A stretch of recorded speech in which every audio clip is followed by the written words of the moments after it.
He will start with a very beautiful episode in his life.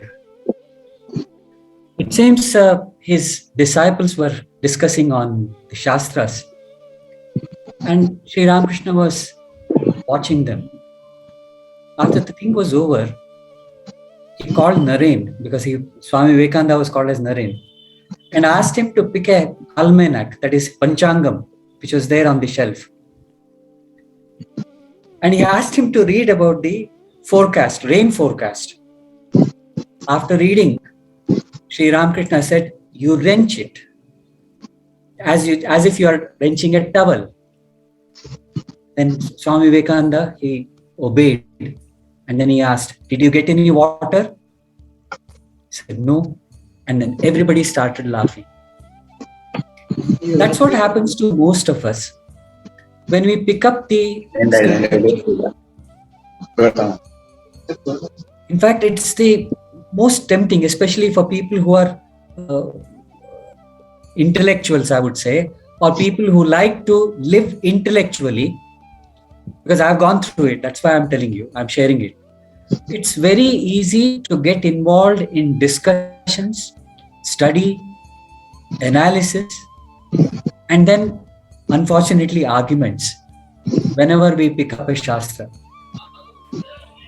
Sri Ramakrishna would say that start walking the path of spirituality if you are really interested. Of course, he was talking to those young children who gathered around him at his feet and then who dedicated their lives. But in that group, there were other people also, like M and other Rastas, who took the whole thing so seriously. They would literally go into those steps which you would tell. So when we are talking about Yoga Vasishtha or any scriptures, first of all, let us be very sure that we have limited time. And in this limited time, during this limited time, let us not waste it on unnecessary petty things like whether it was written by Valmiki, whether it was not written by him, it was by somebody else. Let's not go into those details. We'll go into the things which will help us. Last time, that is when we started this whole process on Yoga Day, I had mentioned the doubts of Sri Rama. Basically three doubts were there. Since Sudhakarji asked me to recapitulate what we had spoken earlier. The first thing was, he said, the whole world is changing. It's going on undergoing a constant change, continuous and constant change. Though it's very fast, we are unable to notice it, unable to see it. He gives the second reason. He knows the reason also. He says, it's because of our indulgence and involvement with the world. Indulgence is at the sense and body level. Involvement is at the mental level. We are so involved, we are so indulged that we are unable to see this constant change that is happening. Somebody may ask, what's wrong with the change? It's there, all right. Why should we worry about it? That's not the question of worrying. It's becoming aware of this change so that this wonderful life which we have got, the human birth, we can utilize it to become more useful to ourselves and also to the people around. How can we be useful to ourselves? Let us live this life. Let us start living this life. If we just casually observe, you will find that most of our life is in the preparation of life, living life. And at the time when all the preparation is over, probably in a year or two or a decade or two, the time has come for us to leave. It's like coming here and preparing to live, but not really living it. That's what happens when we start getting indulged with sense objects. He says, mind which is married to sense objects and senses, they create desire.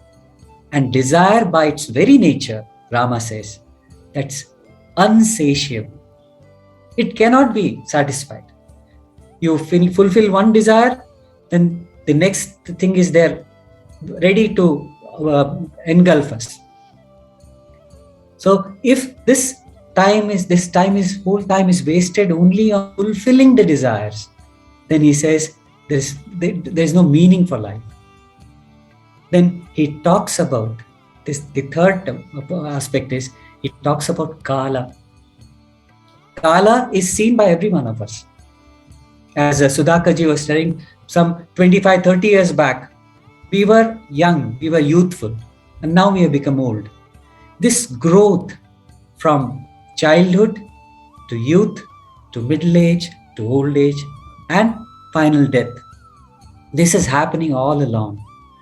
But we act as if we are going to live permanently. Just observe ourselves. We'll find that we are acting as if we are going to live for eternity. Actually, we are not killing time. That's what most of us say. I'm passing time. What is it that you're doing? I'm playing cards. I'm doing something else. But we are not killing time. Time is actually killing us. So these three things are creating problems in the mind of Rama, and he wants a solution. When he is called to the thing, and then to the darbar of King Dashrath, where Vishwamitra is there. Vishwamitra listens to him narrate all his problems and doubts. After listening to him, this is the topic where we are going to start today. Vishwamitra says, he looks at the king Dashratha and says, there's nothing wrong with this child. He is an apt receptor of spirituality. He is an ideal adhikari. He has the patrata to listen to Vasishtha Muni narrating the Vedanta stories. That's what the scripture says. He requests Vasishtha to narrate the Vedanta stories. And just before he handing over the mic to Vasishtha, Vishwamitra says, you remind me of Shuka, son of Vyasa. He was in a similar condition as you are now. As a hungry child, which looks for food everywhere, Rama looks at Vishwamitra and says, please tell me about Shuka. He says, Shuka had the similar doubts as you are. He went to his father and asked him, you people are saying there is Advaita. You are talking about Advaita. I am not able to know what you mean. The father explained him scriptural explanation. It is said, Shuka said, I have studied these scriptures and I know what the scriptures tell me. But what exactly do you want to say? Vyasa immediately, it strikes Vyasa. Perhaps this relationship between father and son is coming in between him. So he says, I'll suggest a better thing. You go to King Janaka, who will be able to clarify all your doubts. Sorry. He proceeds to King Janaka's kingdom and he goes outside the palace gates. King Janaka already knows. He was a Trikaladarshi. He knows, and then he has instructed his sentinels, his Dwarapalas, Balakas, asking that the king is busy and to wait that under the tree.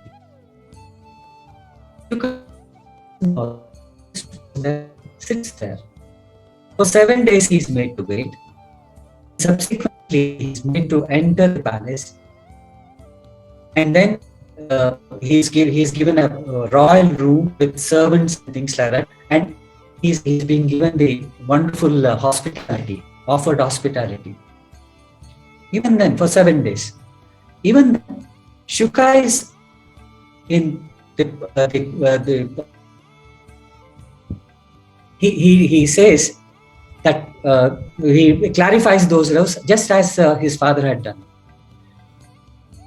Janaka tells him, look, you are unable to know that you are already in the state of Advaita just because of little ignorance.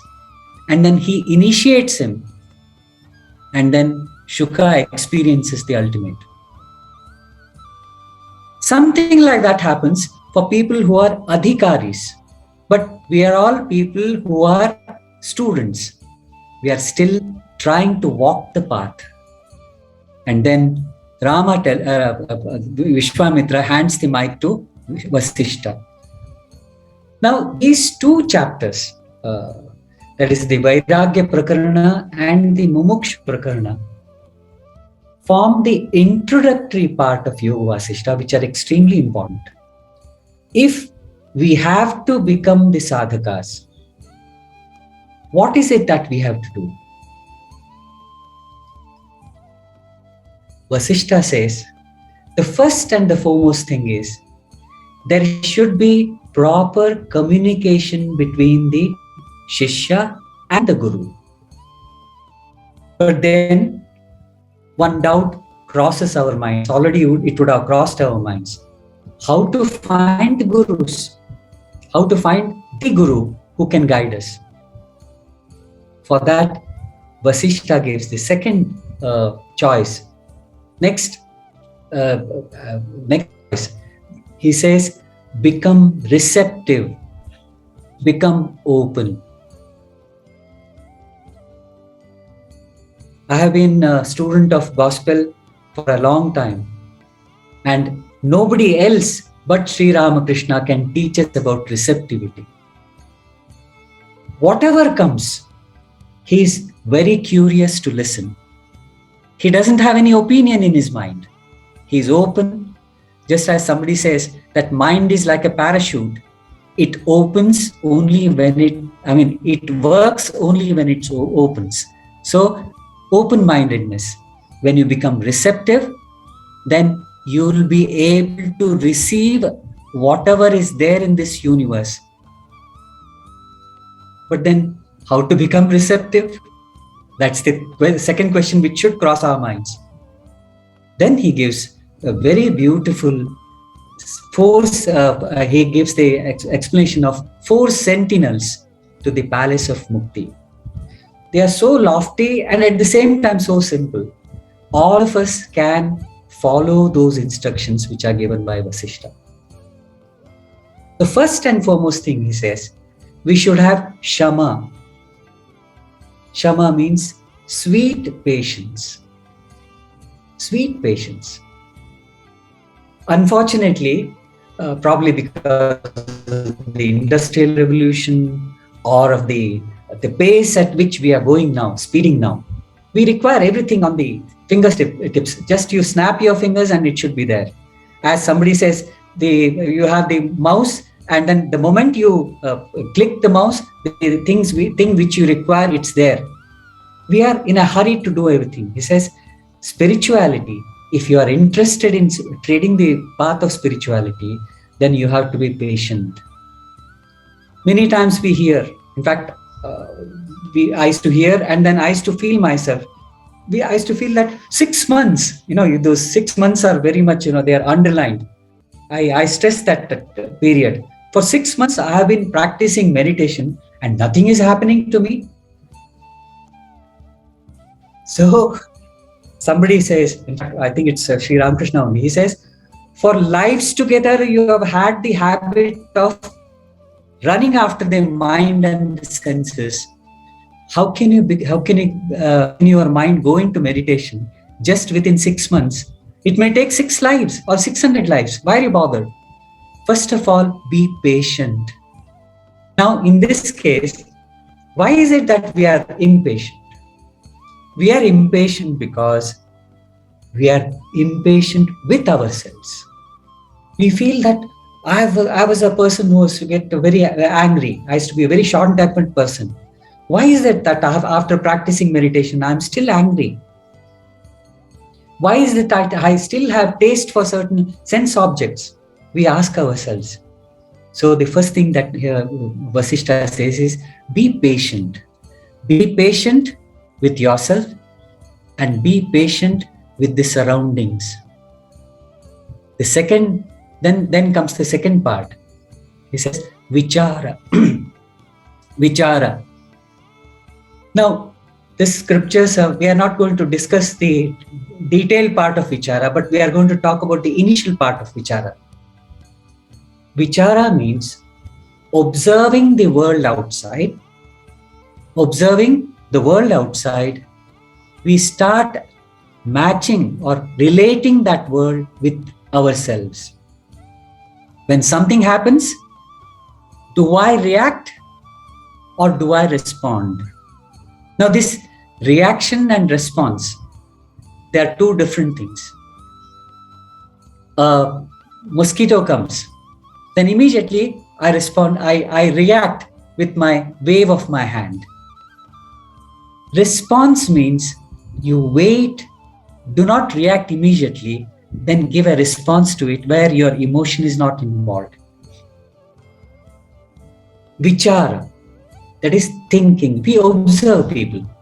In fact, most of the modern psychology or even our spirituality, it came from outside. We started observing the world outside and then we learned. And then whenever we relate that world outside with ourselves, we find that I too behave like this. When I see someone enjoying the beauty of nature, looking at him or looking at the nature, I also feel that I also enjoy nature. I enjoy music just as somebody else does. And what happens to me? Now comes the next step in the vichara. What happens to me when I listen to music? What happens to my mind? It calms down. A certain type of music excites me. A certain type of music calms me down. When I meet somebody, I somehow or I don't like that place, or I don't like the way in which things are going on around. I want to withdraw into myself. I go to another place, I meet another person, somehow or the other, he calms me down. Vichara helps us to observe ourselves and relate ourselves with the external world. Perhaps that's how all the artists, they respond through their art. They look the world outside, and after looking at them, then they perceive the beauty or otherwise, and then either they put it in colors or in words, and that's how the artists respond to the perception which they make. If we are able to, you don't have to become an artist for this, but I'm telling you that if you start observing yourself and relating with the world, we'll be able to learn many things. When we do vichara like this, we find that many a time, or if not most of the time, we discover that our desires are, as Rama was telling, Rama narrated, the desires are unending. I want to buy a motorcycle or a vehicle. I buy it. Maybe for about 2 or 3 days or 2 or 3 months or 2 or 3 years, I'm happy until I see something else. What happened to me? I was ecstatic. I was so fulfilled at that time when this particular desire was fulfilled. But there is no fulfillment as such. Desire goes on, it's not increasing actually, it goes on changing from one thing to the other. There is nothing like satiation. So desires cannot be satisfied as such. So what happens when we come to this particular method of vichara, we find there is another way how to change this desire, or I don't say become desireless, but let us say let's have control over the desires. What do? We start again observing outside. We find that there are people who have much less than what we have. They don't have so much, but yet, as far as their happiness is concerned, they're extremely happy. There's no dearth. There is no dearth of laughter. There is no doubt. You observe people. You find that there are people who are all the time very, very serious because they are goal oriented. I have to reach that goal. Fine, you be goal oriented, but it's not necessary to become long faced. You observe, you start enjoying traversing. When does that happen? When you get the third sentinel, that is called as santosha. Santosha means contentment. You be content with what you have. You be discontent with what you are. I have certain things, fine. I don't really require it. I don't really need it. I have 10 pairs of clothes. I don't require the 11th pair because I'm able to manage very well with this. Sri Ramakrishna's very close disciple, a Grahastha disciple, most of you know Mahendranath Gupta, who called himself M, who recorded those wonderful conversations in the Gospel of Sri Ramakrishna. He used to tell one wonderful suggestion to all of us. He would say, if you keep your needs less, under limit, then you do not have to work all your life. Be simple as far as your needs are concerned, then you will be able to devote time for yourselves. That's what is meant by santosha. Life is meant for something else. In fact, our whole pantheon, our spiritual literature, it talks about that life is something different. Up to human beings, we have been going on a choiceless evolution. Insect didn't have any choice. It lived the life of an insect and then it moved on to next species until it reached human being. Probably we have stopped. Most probably we have stopped our physical evolution as such. Maybe in a millennia or so, 1,000 years later, probably we don't require these 10 fingers. We require only those 2 fingers. I'm sure that you know what I meant. Because most of our work is these days done by these 2 fingers when we chat and things like that. That is, our 2 fingers are working. Maybe we don't have, but we are talking about present state of human beings. We are not interested in going to, there will be no evolution as such per se. But there is another evolution, the evolution of being, evolution of the mind, not of the body, but what we are. What we have is enough. That is, santosha is there. But what we are, we are not happy with it. We want to become more evolved. We want to become more evolved human beings. As Sri Aurobindo says, that the supra-human being is going to come. It's going to come. But only thing is, we have to work for it. Even the Western philosophers, they say that we are only a bridge. Man is only a becoming. He is not a being as yet. He is becoming. We are walking on a bridge towards something else. That's what everybody says, whether it is Buddha, every enlightened person says that we are only a process. We have not become yet. He's a becoming. But what is that becoming? That becoming is through santosha. That is the three thing. Let's revert back to again. Shama, be patient. Vichara, think, react or respond. You learn about yourself and the world. And through that, come to know that there is something wrong with us, how to correct that wrong. Third step is santosha. Be content with what you have. But at the same time, I'm not saying that we should not try for more. I'm saying your mind should be in such a position that you be content so that you will be able to give more energy. Because most of the time we are planning. In the process of planning, we are losing a lot of energy. And in the process, we are not doing the work which is given to us. We are unable to read. We are unable to talk. Many times when we eat, we are thinking of something else. most of the time probably about the food which we had earlier. Actually, it's there in front of you. You're not able to enjoy it. Why? Because that santosha is not there. Santosha is a very important element in our life, to be happy as such. Be happy as and when you traverse the path of spirituality. Most of the time, the moment we become spiritual, we become long-faced. I mean, don't become long, because you are moving towards happiness, your ultimate happiness, where there is unstained by unhappiness. Obviously, how can you be so morose when you are traveling the path of spirituality? Help is santosha.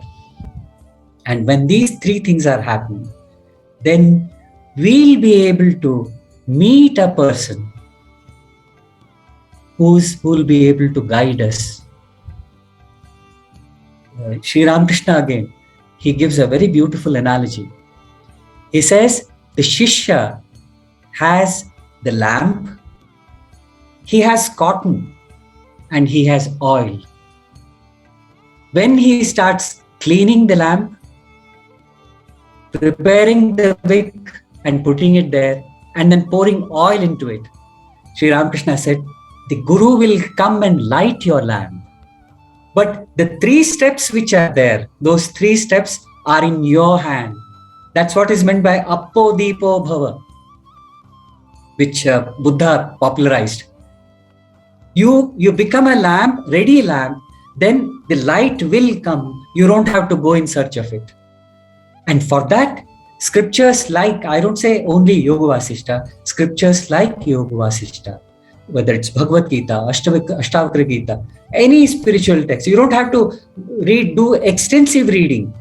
You read one text which is helpful to you and stick to it. It will give you all the necessary steps, all the things which are there, so that you become receptive for Guru's grace, for the light to jump from Guru's lamp to the Shishya's lamp. Buddha used to say, enlightenment happens when the Guru's light jumps on the lamp of Shishya. But the responsibility lies in Shishya's hand to prepare the lamp. And when we prepare the lamp as such, the light will dawn on us. It will come, no matter what you do. Even if you don't want it, Guru will come and stand in front of you and force it on you. But we have all the preparation. First of all, these conflicting situations arise. They do arise in everybody's life and probably every moment. As somebody says that we always have choices. We always have choices when we come to a situation. To do this or that. This is the conflict. This is what is meant by conflict. Right and wrong comes later on. That's not the point which we are discussing now. First thing is, if we are convinced of what we want to do or what we are interested in doing, then it's better to stick to your conviction than to go by the societal, I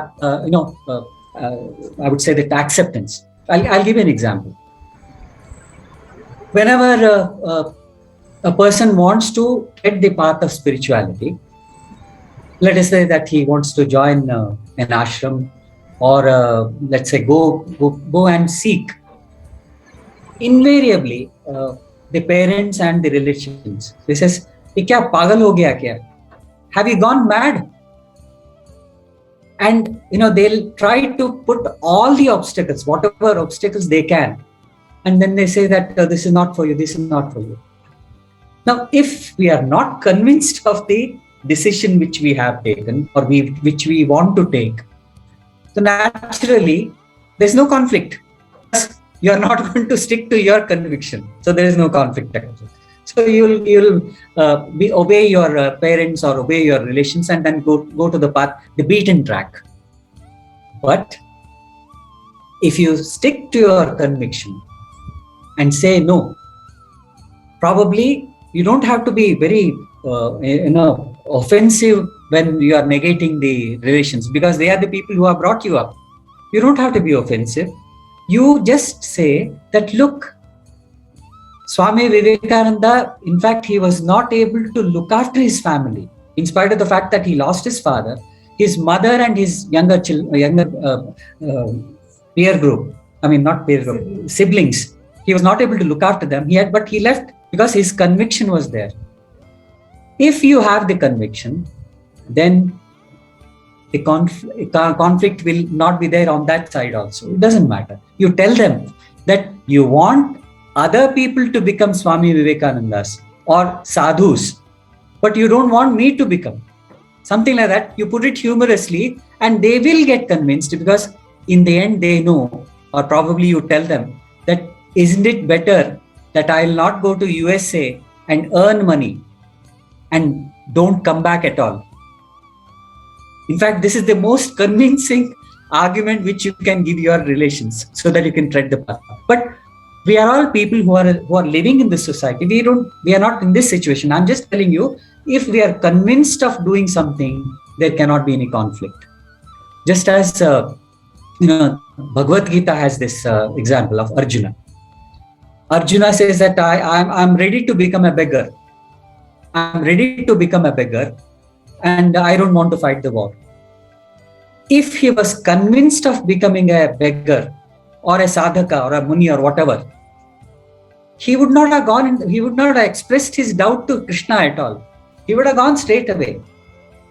Since he had the doubt, he started asking the doubts and these things. Something like that. Rama was asking the doubt because he was uncertain.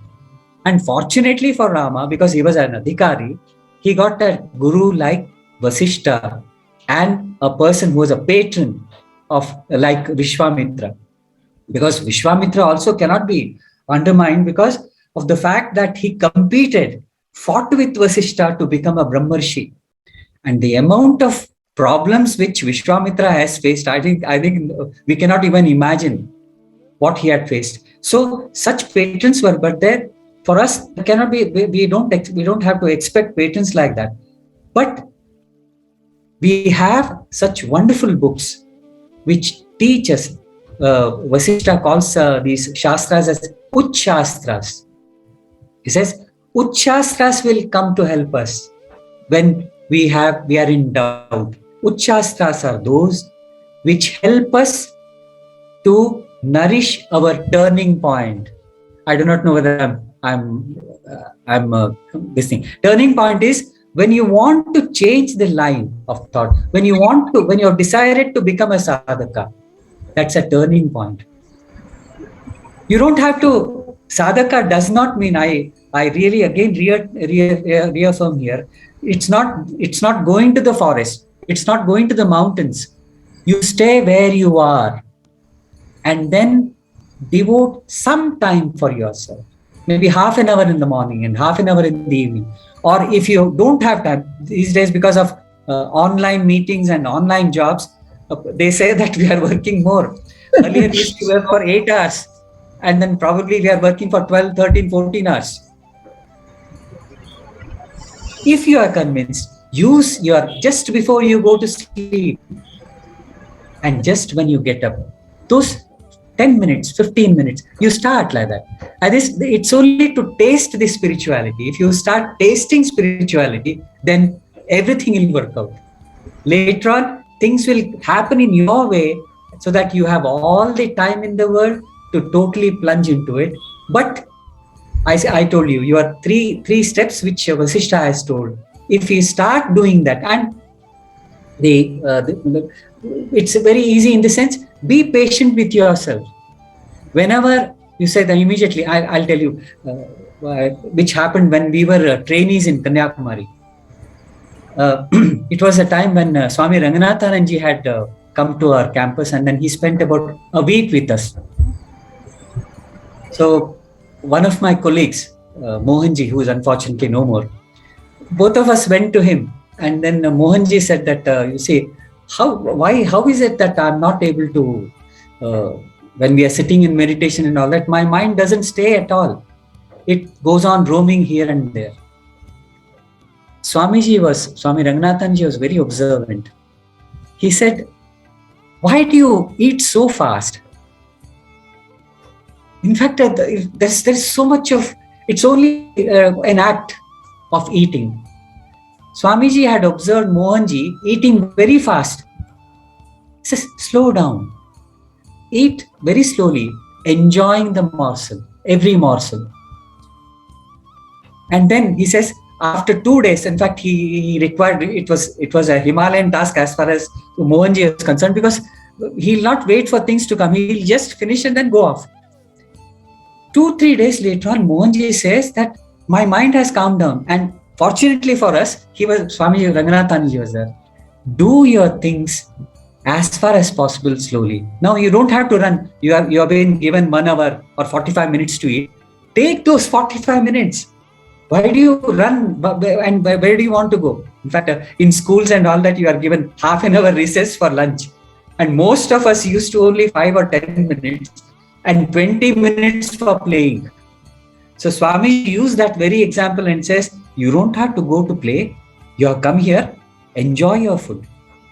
Just think, Shama, in a small step, eat slowly, walk slowly. When you are talking, if you are talking to a person, in fact, that's not possible probably in ordinary conversations. When you are having an exchange with somebody, when you are reading a book, don't finish it very fast. I have a very nice example because I do that. Whenever I open a book, I drink just as I'm drinking hot tea. You cannot drink hot tea like that. Gulp. You sip it. So when you're reading a book, sip the book as if you're reading. Enjoy the drink. Chai is very, very important as far as we are concerned. The morning tea is very important. So when you're drinking tea, drink slowly. Don't gulp it down. Don't, Artenda. Don't do that. Let it be hot. Drink slowly. So you learn slow things. And actually, what is it that we are learning? We are learning patience, sweet patience. When you are doing asanas, in fact, many of you are performing asanas, do very slowly. At the final position, remain there for some time. When you do that, maybe you remain there for 2 minutes. Initially, it may be difficult, but when you start remaining in that position for gradually you increase the time, then you know the beauty of slowness. What is it that you have learned? You have learned 2 things. First thing is titiksha, because when you are bending like that, probably the body is paining. You are learning titiksha to bear the pain. And Sudhakarji, maybe, whenever he is taking yoga classes, he'll tell, give a small smile when you are doing Shirshasana. Now, people say, I'm standing on my head and Sudhakarji is telling me to smile. How is it possible? No, smile. Because when you are smiling, actually speaking, that suppose you are stressing your waist. The stress is on the waist, it's not on the face. Why is it that you are stressing the face as well? That smile is so that you forget that pain and then become aware of this plus. Again, what is it that you have learned? You have learned titiksha as well as the sweet patience. So small things are there which will help us to practice this shama. Vichara, as I told you, start relating yourself. Most of the time what happens is the only human beings have this special quality. That is this awareness as such. I am aware of the external world as well as myself. I am aware of the world. In fact, this is a dual consciousness. You are becoming dual awareness. So this, you make use of it. Again, I'll come to, because asanas are the most practiced thing. When you are performing asanas, you say that you become aware of that part which you are stretching. What is it that we are learning? We are becoming aware. We are becoming aware of the external thing, at the same time about myself also. Vichara starts in this manner. Relate yourself with the outside world and yourself. And that's what happens when vichara starts. And Santosha, in fact, every step, I think these days, Corona has really wonderful. It was really wonderful in this sense that we don't require many clothes, because most of us are wearing the shorts or t-shirts when we are interacting on online business, whatever we are doing, and probably we are not. We are Corona has forced us the home quarantine, and consequently we don't have to go out. We don't have to wear clothes. We don't have to use our vehicles. Santosha has come to us in the form of Corona, so let's use it. And the last but not the least is Sadhu Sangha, the fourth aspect, which he says, it will come to us. And till it comes, let's make use of the Shastras. Let's make use of the satsangs. These online, what is this online meeting? It's basically a satsang. And Appo Deepo, in fact, today's thing, I saw what Sudhakarji has sent me, that lamp and the thing. Atma Deepo Bhava Sri Raghunandanti. So it was meant for me. I felt as if it was, it is meant for me. So as I'm talking to you, I'm becoming more and more aware of myself. Similarly, we can do, in fact, every situation we can become aware. And probably let's learn in the process. I'm sure that we'll be able to, as and when we start talking more and more about Vasishta and more interactions when we have. I do agree that if the meeting was physical, then probably it would have been more joyful. But let's have santosha in online meetings, and let us learn as much as possible. So these four things I wanted to share with you. These two, that is the Mumukshu Prakarana, the qualities which are required by a seeker, and Rama's doubts. We have covered these prakaranas, and as and when we progress, we'll be able to, probably I'll be requiring about maybe about 7 to 10 sessions like this to complete the session as such. But let us start the journey ourselves. And next time, I would prefer and request Sudhakarji that let us start with the audience. What is their experience as such? And then maybe share some of their experiences when they do it. Because this is not, I again repeat, this is not a lecture session. This is a session where we all will enter the path. We have all entered the path. Let us try to tread the path. We are all, brothers in arms, comrade at arms. Let us walk together and maybe benefit thereby. When we sit, in fact, this happens even beginners who have not done meditation. Even for most of us or all of us, this particular experience is there. What happens is we sit and let us say that we do some japa, or we are observing our breath, whatever be it. When we sit, what happens is we are sitting. We are aware of our sitting. We are aware of the breath. For example, I'll take the example of breath. We are aware of probably one inhalation and one exhalation. Most probably, the second or the third inhalation, we have left our meditation seat. Physically, we are there, but the mind has gone. Okay. Just after maybe 3 minutes, if we are lucky, if the next minute, if you are unlucky, probably about say 15-20 minutes, after 20 minutes, suddenly, Arey, kya kar rahe ho? I mean, this question comes in our mind. In fact, hold on to that question. Who was that? Who asked this particular question? What are you doing? It was the reminder from within. The voice came from within. Whenever this voice keeps coming repeatedly, you be certain that you are on the right path. So I said, you be patient with yourselves. First of all, you be patient with yourself, then with the world. In fact, I personally feel that we are impatient with the world because we are impatient with ourselves. We are not able to tolerate ourselves. Because of that, many times we don't tolerate the world. One Swamiji had come. I have forgotten his name. one very aged Swamiji, who was actually the executive engineer of CPWD, who has constructed many campuses. He used to say that when this question comes, you be very certain that you are on the right path. If that question doesn't come at all, that you don't even remember that you are sitting on the meditation seat, that means you have a long way to go. But believe me, every one of us gets reminded from that voice within to tell that you are sitting on the meditation seat. Come back, come back. Shanai Shanai Uparamet.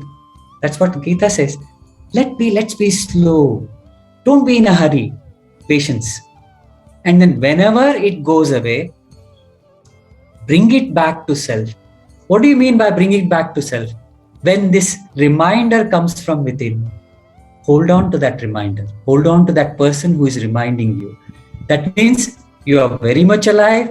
You have a wonderful way of becoming aware. Only thing is, probably it slips out. Again, probably with again you make your spine erect, and then you start observing that. Maybe after 10 times, again it goes out. Let it go. After all, what do we do? In fact, we have many children. Our children, when they grow up, initially they are extremely mischievous. So normally the parents, the father especially, he, what does he do? Probably he spanks the children. Okay, that's one way. That is, you punish them. Second way is you don't touch them physically, because corporal punishment is not allowed these days. So you scold them. Third technique is you just say, do whatever you feel like. When you talk to a mischievous child, just say, जो भी करना है तुम करो, मैं देखूंगा. But at the same time, let the child be aware that you are observing him. You do it with the mind. Mind, let it go. All right, you go. Let me watch you. Go ahead. And in fact, you have crossed leaps. If you are able to sit and watch your mind, it's over. But it will come slowly. Don't be in a hurry. Hold on to that person who reminds you, and then things will be all right. It should not be a problem. One thing which probably I have to share with you is, again, remember Sri Ramakrishna. There is nothing like one single path or method of meditation. Believe me that. Each one of us, every one of us, have different ways of handling our mind. So there is nothing like a highway. There is nothing like highway. They are only footpaths. In fact, those paths which you have to create for yourselves many times. Broad things are given. Yes, you do that. But you have to find out which path is really working for you. And believe me, you'll start enjoying this discovery. I'll end with Sri Ramakrishna's beautiful example. He says, what is it that I'm doing? He would say, I'm playing Lupa Chipi, hide and seek with mother. If I'm able to find mother, wonderful. If I don't succeed in finding her, wonderful, because I'm playing. Don't take spirituality and spiritual practices to be something very, very serious. And then I have to become enlightened within this life. There's nothing like that. Start enjoying the play.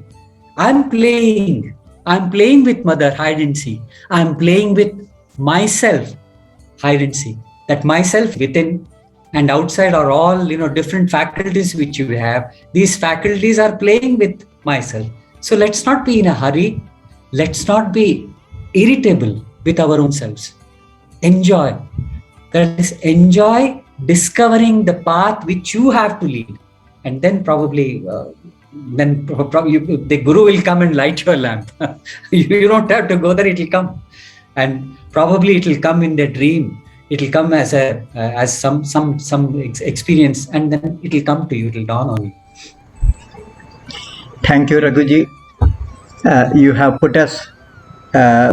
given us the homework, and that we have a week's time. Maybe we could experience these three aspects of Shama, Vichara, and the third aspect. Santosha. These three aspects. Santosh. Santosh.